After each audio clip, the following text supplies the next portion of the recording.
Nada, vamos al lío, ¿vale? Primero de todo, nada, agradecerte muchísimo tu tiempo. Hace tiempo que no nos vemos en persona. Me gustaría, a ver si buscamos un hueco. Hoy nosotros estamos aquí en Castellana, muy cerquita del Bernabéu, y hace un día horroroso. Y recuerdo una vez un correo tuyo que me pusiste: muy buenos días, no sé qué, no sé cuántos, muy bien, ¿y tú? ¿Qué tal? Hoy hace cielo plomizo londinense. Pues me recuerda aquel día. Me recuerda aquel día porque es exactamente lo mismo. O sea, ha salido un día fatal aquí en la capital. Em, Aquí también se está poniendo un poco. estás en Murcia, ¿verdad? Ahora mismo. Sí. Bueno, vamos a darle un poco entrada a todo esto. Parte de una idea, a ver cómo se va desarrollando. Al final es algo que compartiremos con toda la comunidad tecnológica. Esto es un canal abierto en el que todo el mundo pueda escuchar, participar, compartir conocimiento, y eso es un poco lo que queremos crear. Yo, por hacer una breve presentación sobre mí, desde hace aproximadamente unos 5 años estoy metido en todo el mundo tecnológico, en todo lo relativo al headhunting. Actualmente ocupo la posición de consultor senior en la división de tecnología aquí en Hayes Madrid en concreto, y soy muy aficionado de cualquier tipo de podcast, de entrevista, bien sean canales de YouTube, bien, ¿no? Entonces al final es un poco lo que quería crear. Eh, la cosa que más valoro y cosa que más me gusta de mi trabajo es poder sentarme con gente muy potente del mundo tecnológico, bien sea software, bien sea cloud, bien sea data, bien sea perfiles de ciberseguridad. Nos conocemos desde hace años y pensé, ¿por qué no ponernos frente a frente, pantalla a pantalla, y hablar de tecnología, hablar de software, compartir conocimiento, poder comentar casos de éxito, etcétera, etcétera, ¿no? Entonces, Sí. bueno, primero de todo, ¿no? La pregunta sería: ¿quién es Fran Yago y actualmente qué hace en el campo profesional? Bueno, pues nada, pues un humilde developer que ha ido pasando por otras posiciones también más relacionadas con la gestión de proyectos o con análisis en su día. No había la figura esta de product manager, sino que bueno, era otra analista. Bueno, trabajando en lo que entonces se llama Data Warehouse, en análisis de datos y preparación de ese tipo de entornos. Y luego pues he acabado también haciendo otro tipo de tareas y al final pues llevando equipos de desarrollo, que al final un poco es lo que más me ha gustado. Esa parte de management y todo eso y de liderar equipos. Y ahí estoy ahora mismo como VP de Engineering y llevando el equipo, pues ya somos 30 en el equipo. Madre mía. Eh, ¿Cómo te da por la informática? Entiendo que esto ha cambiado mucho, que hace 15, 20 años era alguien que hacía cacharrería, que arreglaba impresoras, pantallas, y ahora son personas que tienen un prestigio social bestial, que tienen fama de mercenarios, pero yo en cierto modo les entiendo, y que bueno, que está en boga, ¿no? Y que es gente que al final, sin ellos, el mundo yo creo que tambalearía mucho, ¿no? Entonces, ¿cómo que te dio por la informática y cómo ha evolucionado todo esto en tu opinión? Sí, la verdad es que sí, que me gustaba desde un principio el tema de los ordenadores. Yo creo que descubrí todo esto en una asignatura por ahí en el instituto que dábamos algo de Visual Basic y eso me dio como algo, oye, esto puede ser interesante, esto puede tener mucha utilidad y me pareció bastante interesante esta carrera de ingeniería informática y tal. Y sí, como comenta, ha cambiado un montón. Cuando yo salí al mercado era otra cosa, no estábamos tan bien mirados, por así decirlo, era algo más incipiente y más precario y poco a poco se ha ido consolidando y ha ido mejorando. Ahora estamos mejor posicionados en el mercado en general y hay mucha empresa tecnológica, mucha empresa de productos Y claro, obviamente eso ha repercutido positivamente y a nivel tecnológico igual, ha cambiado un montón. O sea, lo que antes se hacía muy a mano. Yo recuerdo antes, en mi época como consultor del Banco Santander, por ejemplo, haciendo despliegues muy a mano, todo pasando ficheros con comandos Unix y cambiando permisos y toqueteando por ahí. Y ahora va todo mucho más con herramientas DevOps, ¿no? Y, Exacto. y toda esa integración igual, tú lo has visto en el mercado, ahora el perfil DevOps, esa persona que también ayuda a comunicar el equipo de desarrollo con la parte de producción y todo eso, ha mejorado muchísimo. Así Por que supuesto. Eso es muy interesante y de eso también hablaremos. Es abrir un melón infinito, pensar en todos los puestos que no existían hace 5 o 10 años. mm, Porque yo me atrevería a decir que si cogemos un muestreo de los puestos que podéis tener ahora mismo en Odilo, que de Odilo también hablaremos, eh, yo creo que es una reflexión súper interesante, hasta el punto de eso, de que desde incluso, por ejemplo, la figura del recruiter, ¿no? Mi trabajo actual ha cambiado muchísimo los 5, 10 últimos años, hasta el punto de que antes decía soy recruiter y la gente decía, ¿qué es eso? Ahora la gente dice, ostras, mm. claro, ¿no? Vale. Mm, es muy, muy interesante lo que has dicho. Y por poner un ejemplo aplicado también a los recursos humanos, yo aquí trabajo con gente que tiene ya pues 15, 20 años de experiencia y me cuenta que cuando ellos empezaron a trabajar, los anuncios de empleo se publicaban en el periódico y que los currículums llegaban a través de un buzón, en un papel. Eso pasaba y no hace tanto, ¿no? Y ahora, con toda esta nueva era, nos parece impensable.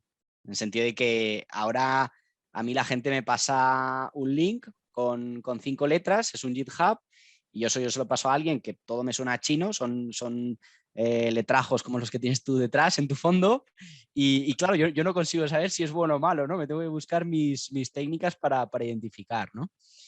Pero bueno, todo avance es positivo al fin y al cabo. Vale. Em, cuéntanos un poco sobre Odilo. Yo a Odilo le tengo un cariño especial, primero porque es empresa murciana, que es donde yo me inicié trabajando en toda esa localidad, y luego también porque es un caso de éxito de esa región y a su vez se dedican a un sector muy, muy interesante, ¿no? Todo lo relativo a e-learning, lleváis por bandera democratizar la educación, que es algo súper, súper, súper bonito. ¿Qué hace Odilo? ¿Qué es? ¿Cómo se estructura? ¿Cómo nace?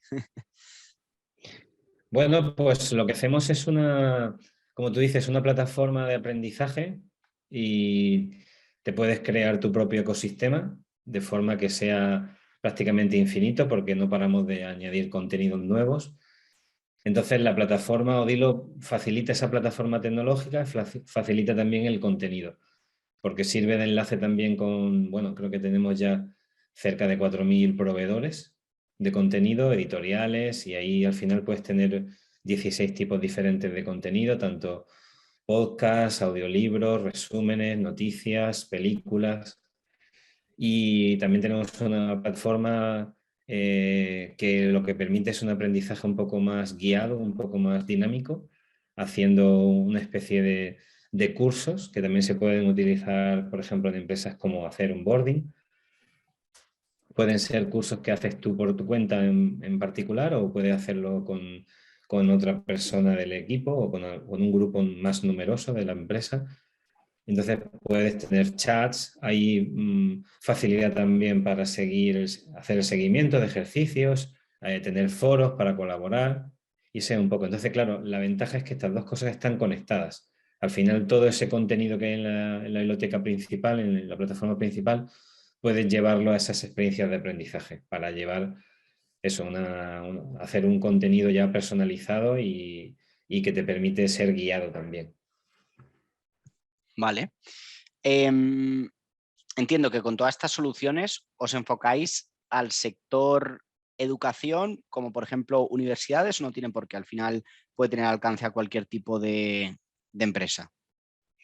No, está abierto a cualquier tipo de empresa. Nosotros tenemos desde clientes en Estados Unidos que son redes de colegios o redes de universidades o también entidades públicas, a lo mejor algún gobierno, o alguna comunidad autónoma incluso que también pone en manos nuestras toda esa parte de educación learning, de escuelas y todo esto, pero también mucha empresa privada, mucha startup que también quiere facilitar a la gente que trabaja con ellos el aprendizaje, quiere facilitar ese ecosistema, quitar todas las fricciones que hay en ese mundo, porque claro, hay un montón de editoriales, hay un montón de formatos, hay un montón de tipos de contenido que al final Odilo lo homogeniza todo en esa plataforma y permite explorarlo a tu manera, a tu gusto, cuando tú quieras, como tú quieras, desde el móvil, desde la tablet o desde el ordenador. Vale. A pesar de que posiblemente quienes nos escuchen estén metidos dentro de la comunidad tecnológica, quién sabe si nos puede escuchar un amigo, un familiar o cualquier persona que tiene ganas de aprender de tecnología. Entonces, quiero bajarlo a terreno, toda esta conversación, y quiero que lo aterricemos todo esto en algo muy, muy simple, ¿vale? Y a mí me gustaría que a la gente le quede claro qué es una empresa de producto y cómo se forma una empresa de producto, ¿no? Desde que vuestro fundador tiene una idea, tiene una semilla en la cabeza, en un despacho de cualquier universidad, con 2 colegas más, ponte, hasta el punto de que le da forma a esa idea, agrega contenido, luego hay que desarrollar el producto, luego ese producto hay que comercializarlo, hay que añadirle contenido, etcétera, etcétera, etcétera. Y luego también abriremos el melón de las rondas de financiación, porque eso también me hace mucha gracia, en el sentido de que yo trabajo para clientes finales en mi día a día y también para empresas puramente tecnológicas como la vuestra, ¿no? Entonces a veces me reúno con gente que me dice, pero ¿y estas de la empresa tecnológica? Han levantado una ronda de 50 millones, ya, pero ¿cuánto ganan? ¿No? Y eso es cierto y es curioso, ¿no? Porque hay, vamos, hace muy poquito he estado colaborando con una empresa de producto que eran, yo qué sé, 50 empleados, no te sé decir ahora mismo su valor en mercado, pero es cierto que a nivel de facturación eran apenas 500.000 euros, por decirte algo, ¿no? Entonces, creo que a través de este podcast sería interesante que diéramos luz un poco a cómo se monta y qué hay un poco detrás de todo esto, ¿no? Porque es un mundo que a lo mejor no la gente que no trabaje metido en esto no conoce de primera mano o no entiende por qué. Sí, bueno, la verdad es que yo montar no he montado ninguna empresa y claro, ese es un mundo que le tengo mucho respeto a la gente que se juega su trabajo, sale de una zona de confort, por decirlo así, y se pone a montar una cosa súper, vamos, importante y que debería de fomentarse mucho más y ayudarles y tal. Yo he estado hasta ahora en 2 startups y la verdad es que sí, que requiere un montón de esfuerzo, un montón de riesgo y claro, lo bueno es que si das en la tecla, al final estás hablando de una escala de Internet, ¿no? Que es lo que un poco lo diferencia. El tema del producto, los típicos en productos no sé, por hablar de uno muy famoso, ¿no? Pues Spotify, ¿no? La cantidad de usuarios que alcanzó fue rapidísima. Ahora hay otras cosas que están saliendo ahora mismo de actualidad que están relacionadas con la inteligencia artificial, que igual están acaparando un montón de atención. Y claro, si tú consigues tener ese product market fit y además poder monetizarlo, que es lo importante también en algún momento de ese camino, pues claro, puedes dar en la tecla y puedes conseguir crecer. Y luego hay un montón de retos, porque claro, a cada paso de la empresa las prioridades son diferentes, el equipo puede ser diferente también. A lo mejor para empezar necesita un perfil muy full stack, por decirlo así, que le sepa dar a todo y que no le importe montar la infraestructura y el backend y el frontend y no sé cuántos, y luego poco a poco tienes que ir especializando y puedes cambiar el equipo. En Pero función bueno, de al final, necesidades, sí, momento de la claro, empresa, necesidades etc. y tipo de perfiles, igual a nivel de ventas, igual. No es lo mismo cuando ya está todo muy rodado, por ejemplo, ahora Dilo está haciendo un esfuerzo también captando un montón de ese tipo de perfiles porque lo que necesita es expandirse. Por eso hemos tenido la ronda de financiación esta última de 64 millones de dólares, si no estoy mal, estoy hablando de memoria. Pero claro, va muy, muy en plan eso, ¿no? De poder expandirse y seguir aumentando el nivel de clientes, llegar a mucha más gente con el producto que tenemos. Fran, de forma muy sencilla, por si nos ve alguien que a lo mejor no venga del mundo tecnológico, ¿cómo le podríamos explicar, por ejemplo, a mi madre, a mi abuela, qué es un frontend, qué es un backend, qué es un full stack? Bueno, pues eso es una cosa muy sencilla, ¿no? Cuando tienen un tema, un sistema complejo, ¿no? Que está formado por muchas partes organizadas entre sí, con dependencias, con jerarquías, hay muchas capas que se tienen que hablar entre sí y claro, para separar un poco todo eso y para poner orden, tú tienes que ir haciendo que todo ese código, toda esa complejidad esté separada para que se pueda atacar, ¿no? Que se pueda dividir, ¿no? Como decían los romanos, dividir y vencerás. Pues viene de ahí, ¿no? Entonces, la parte que está en el servidor, claro, si alguien no tiene conceptos de lo que es una aplicación web, por ejemplo, pues le va a costar, pero al final hay como un proveedor de servicio y hay clientes. Entonces, ese proveedor puede ser la panadería y ahí está el backend, ¿no? Ahí está el panadero haciendo que si luego el frontend, pues puede ser la persona que está en el despacho vendiendo pan y atiende a los clientes que van a comprar pan. Entonces, ese sería un poco no es lo Te, mismo los problemas que tiene esa gente despachando que los que están haciendo el pan debajo. te cojo el ejemplo. Quizás sí, la sala de máquinas, el backend, ¿no? Y la parte frontal, la parte más visible, el dependiente. Te voy a copiar el ejemplo de la panadería. Vale. Vosotros hace mucho que habéis saltado al ámbito internacional, porque entiendo que Odilo en los últimos años ha crecido mucho. Entonces, hacer un producto escalable, hacer los equipos también autosuficientes y todo eso, muchas veces es la típica tarea que no eres consciente, pero cuando de repente miras atrás y han pasado 6 meses, un año y dices, ostras, es que si empezamos a enumerar todas las cosas que hemos tenido que cambiar para que esto salga, te caes para atrás de la silla, ¿no? Entonces,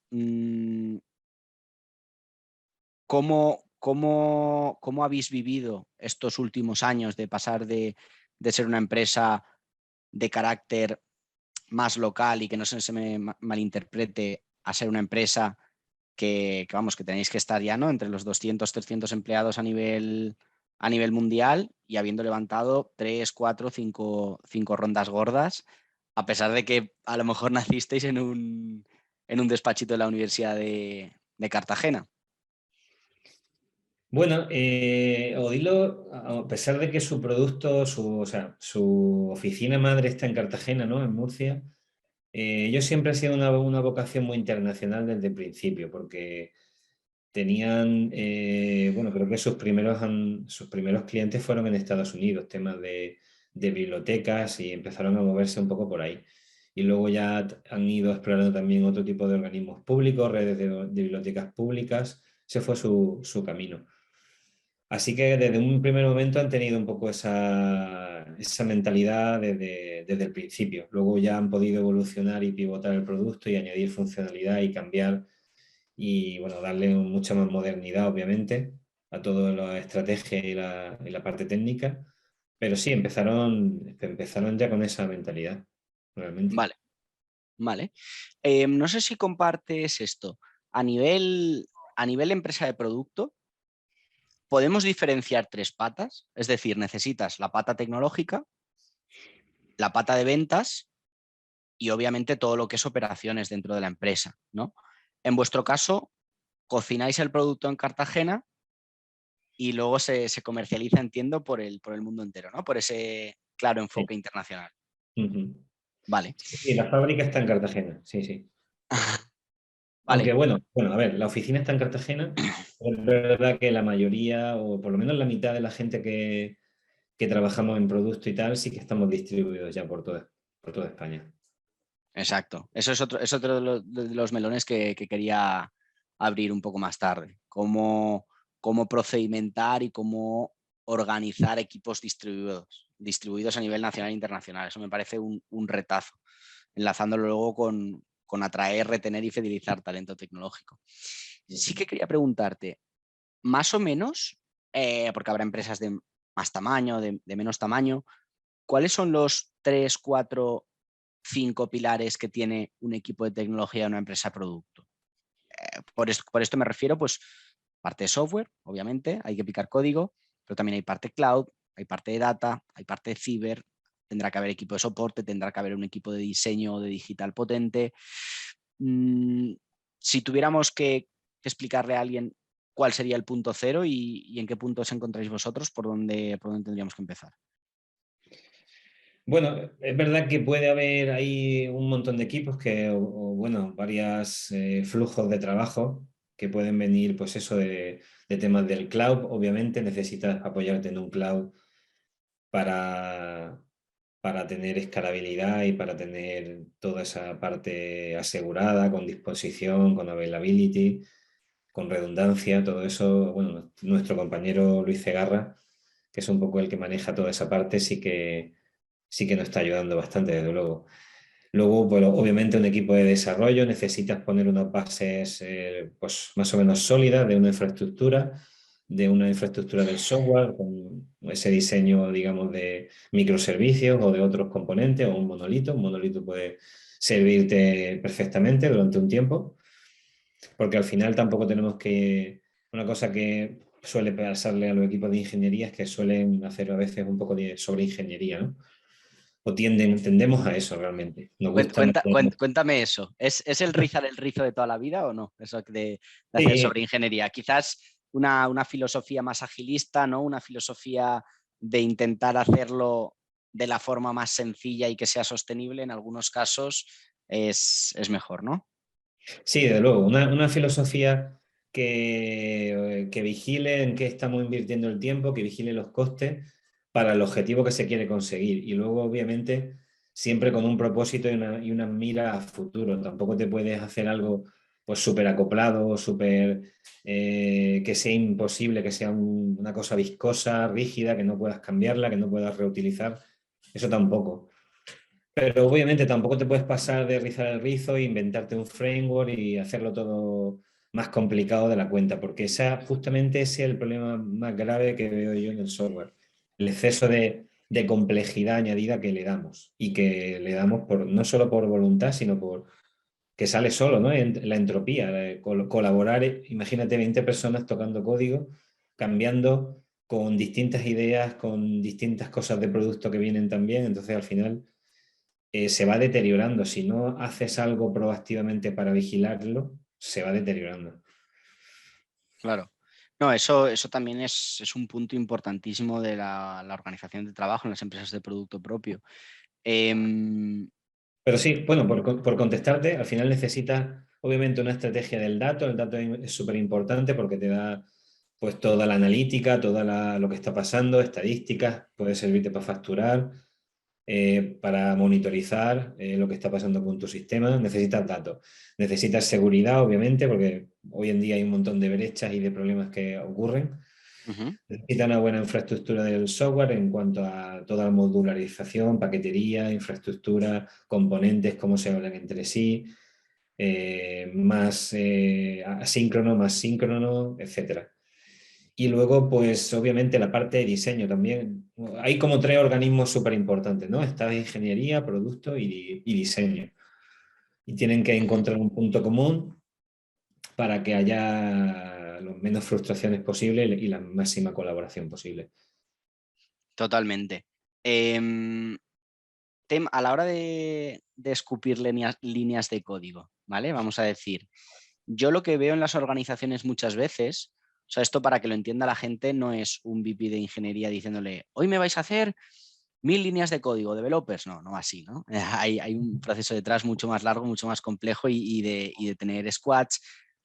¿Cómo funciona? Es decir, no es una estructura de CTO developers, ¿no? Entiendo que entre medias tiene que haber tech leads, tiene que haber gente, analistas funcionales, tiene que haber engineers managers para que las decisiones sean consensuadas, porque si no luego hacer y rehacer entiendo que tiene que ser mucho más coñazo, ¿no? Vamos a ser claros.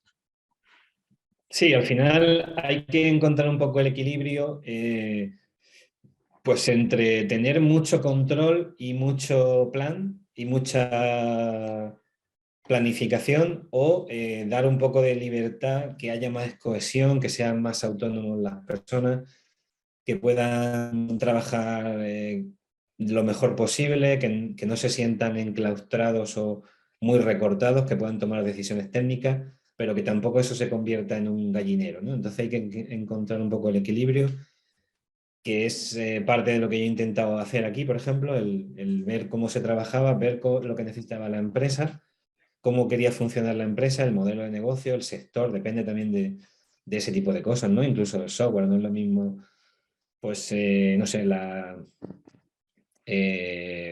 no sé, a nivel de release, lo que puedes hacer con aplicación móvil, que hay una barrera, por ejemplo, hoy en día el tema de las tiendas son de Apple y de Google, que tienen sus restricciones, te ponen sus políticas, no puedes ser todo lo ágil que tú quisieras a la hora de subir nuevas versiones, o puedes tener una página web que está en tu dominio, puedes ser tú autónomamente el que deploye ahí 30 versiones al día.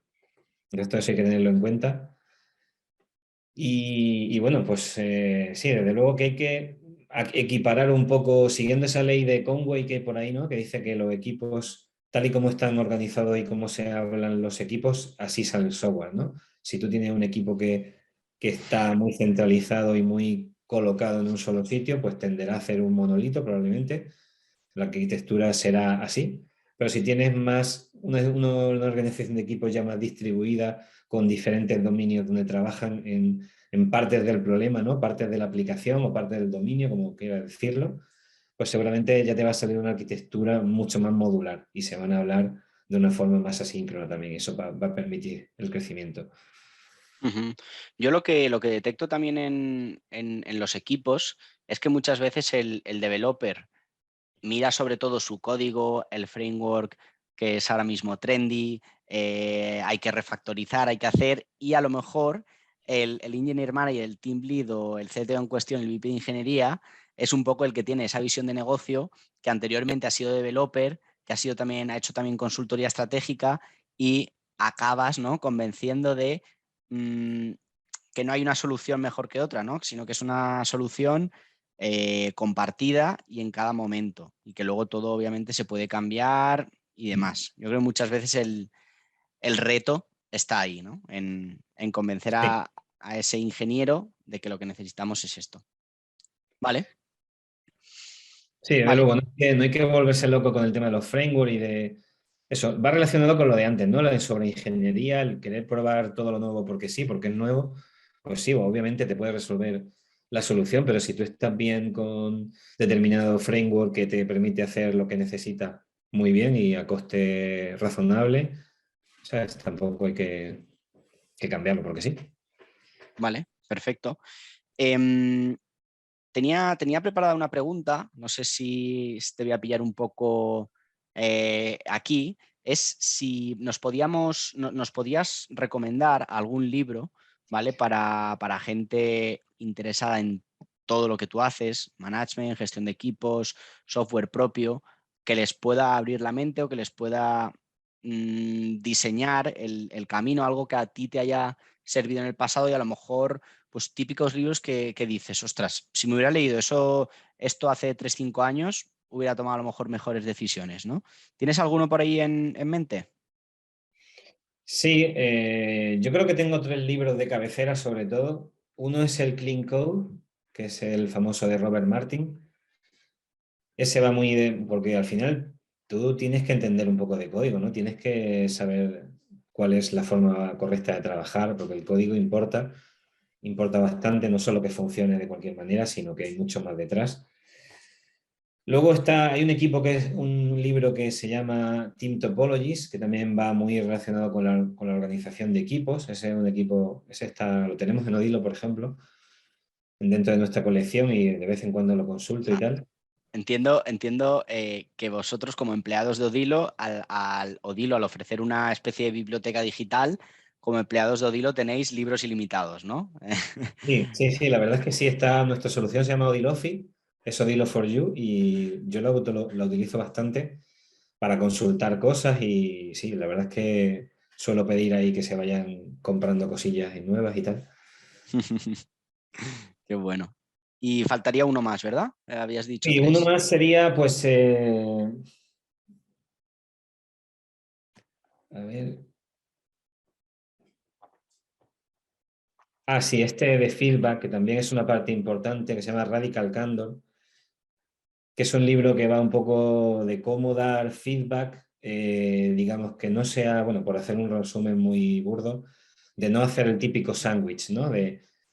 Entre otras cosas, entre otros Sí, días. eres muy guapo, vas mal vestido, pero sí, ¿no? Uno bueno, uno malo, uno bueno, ¿no? Eso es, sí, Entiendo. sí. Salirse un poco de eso y poder hacerlo más completo, Claro, entiendo. hacerlo real y decirle a la gente las cosas que tiene que oír lo antes posible. Porque, claro, yo siempre pongo este ejemplo, ¿no? Si tienes a alguien que está haciendo un mal performance o está pasando algo y se lo vas a decir justo cuando llega la performance review, pues oye, muy mal, ¿no? Porque si se lo hubieras dicho antes, lo hubierais comentado, quizás podría haber hecho algo, lo hubiera podido mejorar, hubiera podido tener un mejor desempeño y ahora pues sí que igual la revisión le pondría mejor. Encima, normalmente la performance review va vinculada a una subida salarial. Explícale tú a ese developer que no tiene esa subida o ese variable porque lo ha venido haciendo mal, ¿no? Yo creo que eso sí que en las empresas tecnológicas se hace muy bien, frente a lo mejor a empresas de otra índole, porque al final en el sector tecnológico todo cambia muy, muy, muy, muy rápido. Y esto Sí, para el que nos esté escuchando que no sepa exactamente qué se trata, pues el one-to-one, ¿no? El todas las semanas poder tomarte un café virtual, el que a través de que sean estructuras super horizontales, que todo se pueda compartir, que se pueda poner en común, es muy importante dar ese feedback diario, prácticamente diario, semanal, porque si lo haces trimestralmente o semestralmente, efectivamente, ya con el agua al cuello poco vas a solucionar. sí, sí. Es muy importante hacerlo pues frecuentemente, tantas veces como sea necesario, no tiene por qué ser una frecuencia determinada y que no sea una conversación superficial y tal, sino que se entre en materia y obviamente se tiene que forzar una buena relación personal para hablar los temas que incumben al trabajo también. Vale. Eh, Estamos ya llegando ya, digamos, a los tres cuartos de podcast. Eh, Quería que tratáramos este tema de atracción, retención y fidelización de talento tecnológico, que al final es algo que nos toca a los dos pelearnos, ¿no? Tú desde la parte más de hiring, yo desde la parte pues más de recruitment, entendía como una research constante, ¿no? Etcétera, etcétera. Eh, por abrir este tema, un VP de ingeniería, un CTO, un engineer manager, ¿qué tiempo a la semana puede dedicar únicamente a hacer entrevistas? Porque esto es algo que a veces no somos del todo conscientes. Bueno, depende un poco del proceso, del momento de la empresa, si está en expansión, si está en búsqueda activa de un número más o menos elevado de perfiles. Obviamente eso lleva mucho tiempo de revisión de perfiles inicial, de preparación de las entrevistas, pues preparar ejercicios, preparar preguntas, que un poco revisarse los currículum, informarse sobre el perfil. Inicialmente también, claro, tienes que saber qué tipo de perfiles necesitas y cuántas personas necesitas, ¿no? Eso también te lleva a un análisis. Y bueno, obviamente, pues no sé, pues pueden ser una cantidad de horas semanales elevada, más o menos. 25%, por ejemplo, 25% a la semana, a lo mejor Sí, 10 yo creo que horitas, seguro. 10 horitas a 25 la es semana no bastante me bien. parece descabellado. Vale. Eh, como VP de ingeniería, ¿tú en qué te fijas para seleccionar a la persona? Porque está claro que en vuestro sector las hard skills, que para el que no lo tenga ahora mismo, que no sepa lo que significa, es lo que hace referencia más a la parte técnica. Soft skills hace más referencia a la parte personal, ¿no? Creo que en un developer, un perfil de cloud, un perfil de data, indudablemente no puedes fichar a alguien que tenga un cable pelado, pero tiene más peso la parte tecnológica que la parte personal, ¿no? O sea, ¿tú en qué te fijas? ¿Cómo lo analizas? Yo hago una combinación, o sea, a mí me gusta fichar lento y despedir rápido, digamos, si tuviera que decir entonces, intento ver gente con potencial, porque a veces el currículum, es que esto está muy roto. El tema del currículum y el tema del recruiting está muy roto ese proceso. Entonces, los currículum a veces están súper bien hechos. No me vayas a dejar ahora sin trabajo, ¿eh? No, no, no, no. No, quiero decir que hay margen de mejora en este proceso, está muy, Totalmente. bueno, ya sabes tú, ¿no?, cómo funcionan los procesos. Entonces, el currículum, pues muchas veces lo lees y te da una impresión muy buena y luego realmente vas a comprobar cosas y realmente no es así. Entonces, claro, descartar por currículum o por solo la experiencia, solo los, no sé, buscar rockstars, ¿no?, que hayan trabajado en Google no sé cuánto, no creo que sea lo más adecuado, porque hay muchísima gente por ahí con potencial que a lo mejor hasta que no lo llegas a entrevistar y a hablar con ellos, no lo puedes detectar, porque muchas veces has saltado así la sorpresa.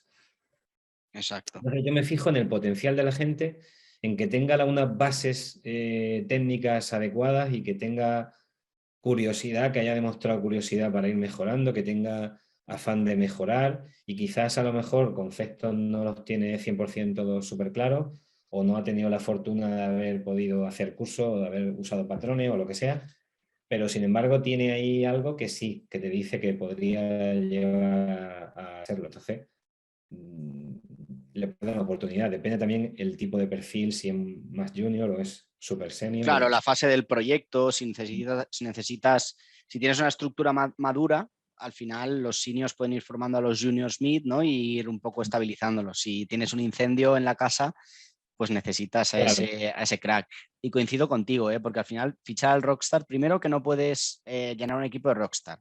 Como siempre decimos, no puedes armar un equipo solo con Messi, ¿no? Porque, porque si no se pelearían entre ellos.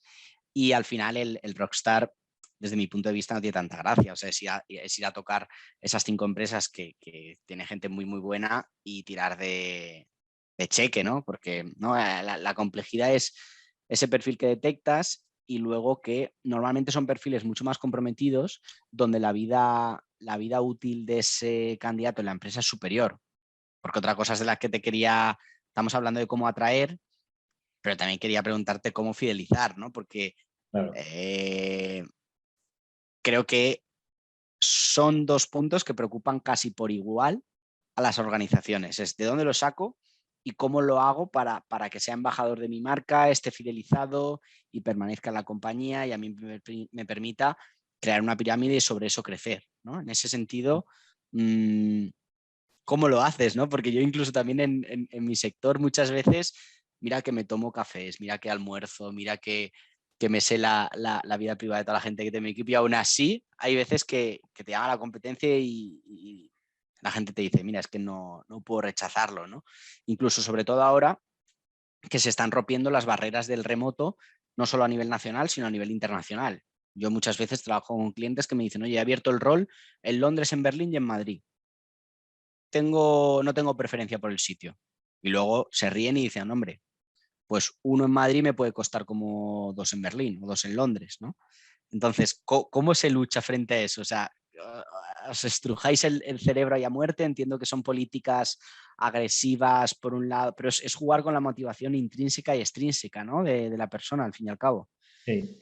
Sí, por eso también a la hora de fichar también tienes que ver muchísimo la persona, ¿no? El tipo de perfil, lo que está buscando, el problema que tiene ahora mismo, por qué quiere dejar la empresa donde está y qué proyecto tiene, qué está buscando, porque si tú no le puedes dar, muchas veces yo también les digo, oye, pues esto no es lo tuyo, tú estás buscando X y yo te estoy dando Z.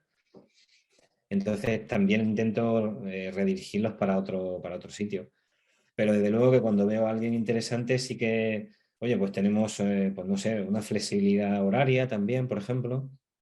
Podemos, podemos tener una flexibilidad de entrada entre un rango de horas para que, oye, la gente que pueda empezar a primera hora, pues que empiece, y los que se tienen que incorporar un poco después o quieren llevar a los críos al colegio o lo que sea, un poco darle esa flexibilidad porque la gente está buscando eso muchísimo, el poder compatibilizar el trabajo con la vida personal y todo eso. El proyecto, obviamente, también. Mucha gente está aburrida en su trabajo, hace, no sé, pues típico perfil quizás de consultora, y que me perdonen, pero Que todos los informáticos, al fin y al cabo, en sus inicios no han hemos pasado por pasado por ahí. consultora y no hay mejor escuela que la consultoría, pero para el que no entienda exactamente de esta materia, ¿no? Podríamos decir algo así como que en consultora son proyectos mucho más grandes, más globales, pero que a lo mejor estás haciendo una cosita como mucho más reducida, ¿no? Frente a empresa de producto que realmente te tienes que empapar de todo, tienes que entender de todo, tienes que hacer un workflow súper intenso, que a lo mejor en consultoría están un poco más aburridos si caen en un proyecto de la administración Claro. pública o cosas así, Sí, ¿no? sí, desde luego, depende del tipo de proyecto y del momento, pero claro, hay mucha gente que nos encontramos que a veces está en un proyecto que se ha quedado como en mantenimiento, ¿no? Me dicen. Y eso significa que no van a hacer ya ningún evolutivo, que también le llaman así, sino que solo es mantenimiento y backfixing. Obviamente eso ya puede entrar en monotonía y cuando lleva un tiempo ahí, pues quieres un poco más de acción, no quieres guerra, quieres ser soldado de infantería. Pues entonces puede ser que en una empresa de producto como Dilo, que sí que damos esa oportunidad, porque aquí hay todo el rato nuevos desarrollos, hay nueva evolución, hay refactoring a la bestia, estamos cambiando, refactorizando, mejorando, añadiendo nueva funcionalidad.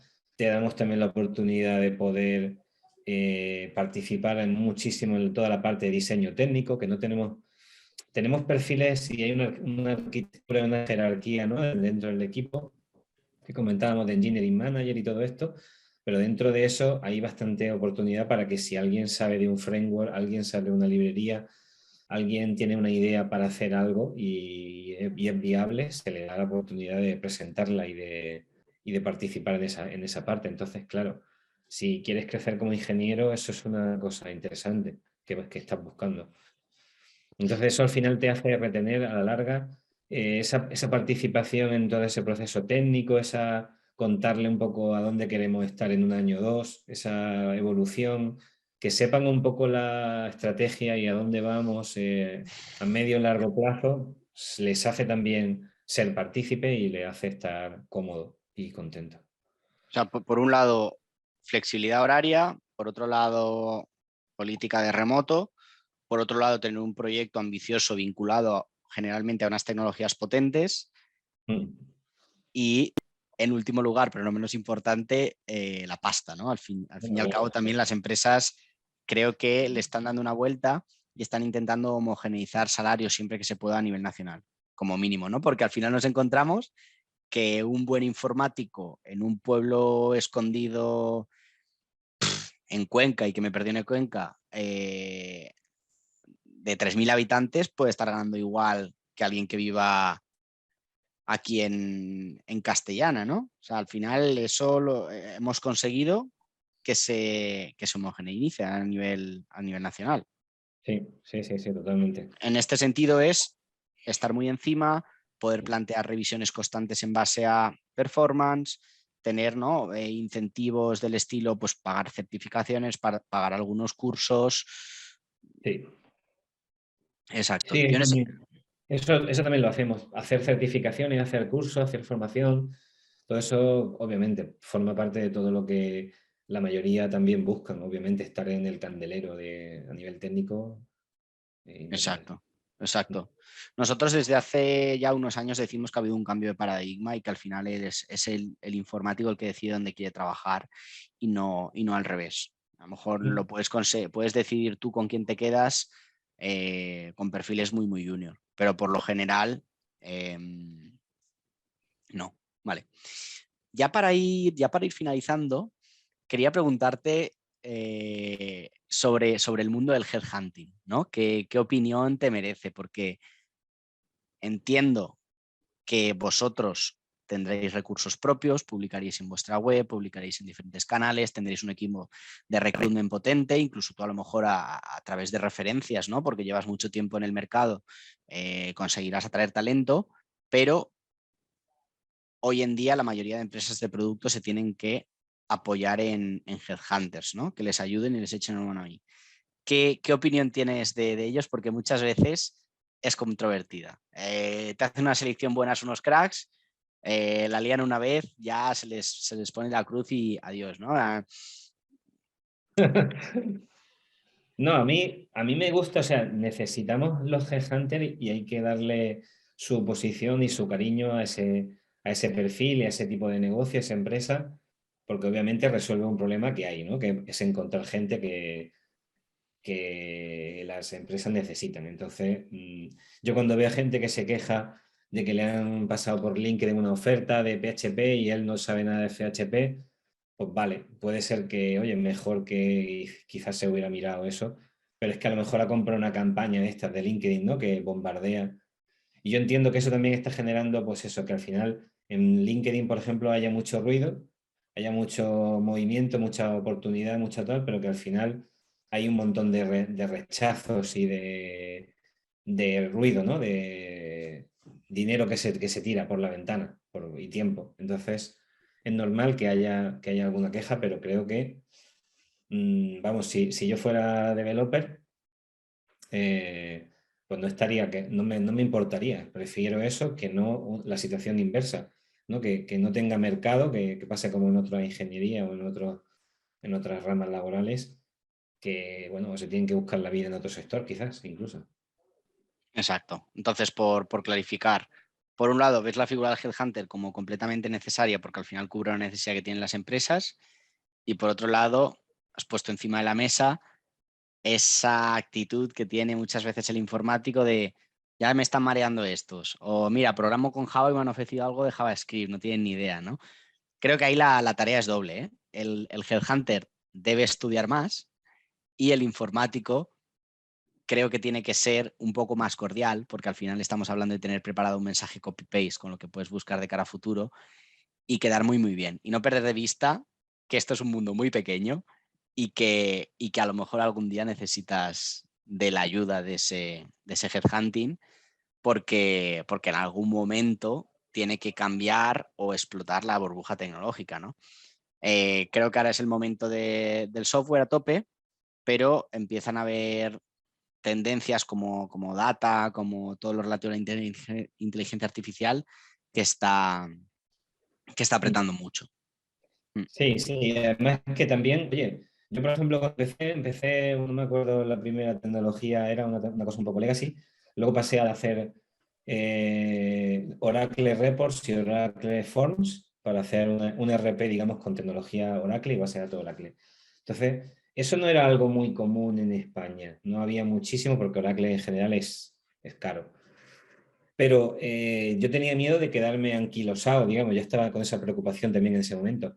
Pero entonces, si alguien no me hubiera visto con futuro en otra tecnología, ¿qué pasa? Que solo me iban a hacer cosas de Oracle. Que te quiero decir que también te puede venir bien, oye, si tú estás era una experiencia muy de Java y por lo que sea también quieres pasarte a StackMer, ¿no? Por ejemplo, más JavaScript. Oye, pues igual, si alguien te da la oportunidad y lo saben, otra cosa es que sea por desconocimiento, ¿no? Y que sea un tiro a la culata, pero si la empresa lo que quiere es alguien experimentado y que tenga senior, el cambio de tecnología, bueno, es como el que aprende otro idioma, no es imposible. Ya, desde luego. No, desde luego, totalmente, ¿eh? Lo comparto totalmente. Por darle un toque dulce de cierre al podcast, a la entrevista, a la charla, quería que compartieses con nosotros alguna anécdota graciosa que tuvieras encontrado haciendo selección. Viene en un filtro, viene en una entrevista, viene en un cierre, algo que tú digas, cuando vuelves a casa, cuando estás tomando una cerveza con los amigos, no te puedes imaginar lo que me ha pasado. Bueno, pues la verdad es que me han pasado cosas curiosas. Quizá una que tengo aquí ahora mismo en la mente es un chico bueno, que vivía solo, creo, y vivía con un perro, ¿no? Entonces, todo lo que le condicionaba en su vida era el perro. Entonces, el horario también estaba condicionado por las salidas del perro, venir a la oficina o hacer algún acto presencial, subir alguna all hands o algo así, ¿no? Era también de que pudiera dejar al perro en un sitio, y yo lo entiendo, ¿no? Que si quieres esa vida, pues...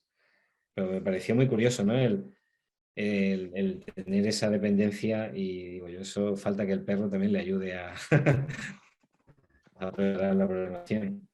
Sí, sí, sí. La verdad es que en esto de la selección conoces a tanta gente que te dices, piensas, es impensable, ¿eh? Yo de hecho me encontré esto mismo, Fran, pero no eran perros, eran conejitos, que sin ser experto en la materia pienso que son menos dependientes, ¿no?, del humano que a lo mejor un perro que tiene que salir 3, 4, 5 veces y demás. Pero bueno, es cierto que hay veces que la gente que tiene un perro ama a ese perro y lo entiende como un hijo. Y bueno, pues con la política full remote, la flexibilidad horaria, pues Claro. tan ricamente, ¿no? Mientras haga bien su trabajo, bienvenido es. Sí, sí, está claro que sí, que fue, bueno, es una anécdota, no impide nada. Exacto, exacto. Bueno, pues nada, pues por mi parte, agradecerte muchísimo tu tiempo. Desearos lo mejor a ti y a Odilo estos próximos años. No te pregunto por las vacantes que tienes abiertas, eso te lo pregunto por privado. Y que nada, y que para mí es un orgullo haber conocido Odilo cuando apenas eran 80, 100 personas y ver un poco todo el crecimiento que estáis llevando a cabo, y sobre todo también me identifico mucho con vuestro objetivo, con democratizar la educación. Y bueno, pues desde la humildad espero que esta charla a gente que a lo mejor no sabía lo que era una empresa de producto, lo que era aplicar una metodología, cómo poner, cómo alinear, mejor dicho, el diseño con producto, con el código, con la parte de cloud, lo pueda tener un poquito más claro, y que espero que nos veamos pronto en las oficinas de Odilo Madrid, en una feria, en un evento, tomando un café, tomando una cerveza o lo que sea, ¿vale? Muy bien, pues igualmente, espero que a alguien le guste la charla y que pueda servirle a alguien para, no sé, para entender mejor cómo funciona este mundo. Y nada, pues mucho ánimo a todo el mundo que esté por ahí trabajando y que quiera poder llegar a trabajar en una empresa de producto. Muchas gracias por tu tiempo, Fran. Un abrazo. Un abrazo, chao. Chao. Adiós.